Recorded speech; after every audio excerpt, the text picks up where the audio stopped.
Hello दोस्तों, नमस्कार। आप सभी का स्वागत है आपके अपने YouTube चैनल चलो पशुपालन सीखें। दोस्तों, आज का वीडियो बहुत ही इम्पोर्टेंट होने वाली है। जैसा आप वीडियो में देख रहे हैं, ये भैंस शाम को बच्चा दी थी।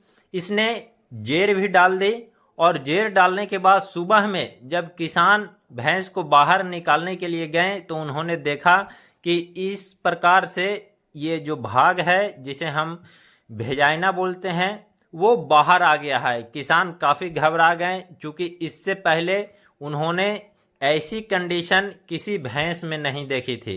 अब दोस्तों, समस्या ये है कि ये जो भाग बाहर आया हुआ है भेजाइना, और इसके अंदर यूट्रस का भी यानी बच्चेदानी का भी कुछ हिस्सा बाहर आया है। और देखिए, ये पूरा एक बित्ता तकरीबन 5 से 6 सेंटीमीटर ये फट चुका है। अब या तो ये हो सकता है कि बच्चे की ओवर साइज की वजह से फटा होगा, और नहीं तो जब ये भाग बाहर आया होगा तो उठने बैठने के क्रम में या कहीं दीवार से खरोंच लग गया होगा, उसके कारण से ये फट गया होगा, रैप्चर हो गया होगा। तो इसे अब बैठाया कैसे जाए? दोस्तों, ये सबसे बड़ी बात है। कभी कभी क्या होता है कि जानकारी के अभाव में लोग जैसे तैसे करके इसको अंदर बैठा देते हैं, और उसके बाद होता क्या है कि भैंस लगातार जोर मारते रहती है और फिर वो बाहर आ जाता है। तो हम किस प्रकार से इसको सेट करें अंदर में, ताकि एक बार सेट होने के बाद दोबारा इसको बाहर आने की नौबत ही ना पड़े।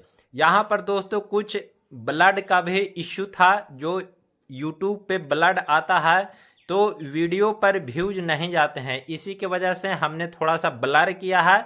लेकिन अगर आप ध्यान से पुराने वाले वीडियो को देख रहे होंगे तो उसमें आपको पता चल जाएगा कि इसको कैसे सेट किया गया है। सबसे पहले हमें आइडेंटिफाई करना है कि जो भाग बाहर आया है उसका अंतिम हिस्सा कौन सा है, और उसे पहचान के वहां पे हमें मुट्ठी लगानी है, और मुट्ठी लगा के आहिस्ते आहिस्ते उसको अंदर करना है। जब भैंस जोर मारती रहे तो रुक जाना है, और जब जोर मारना बंद करे तो आपको आहिस्ते अंदर पुश करना है।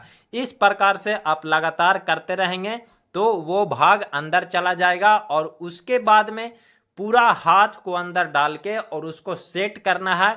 और सेट करने के बाद में उसको एक बार हाथ को ऊपर नीचे दायां बायां इस प्रकार से आपको घुमा देना है, जिससे बच्चेदानी जहां से वो बाहर आया था वहां पे बिल्कुल वो लटक जाए पेल्विक गडल में जाके।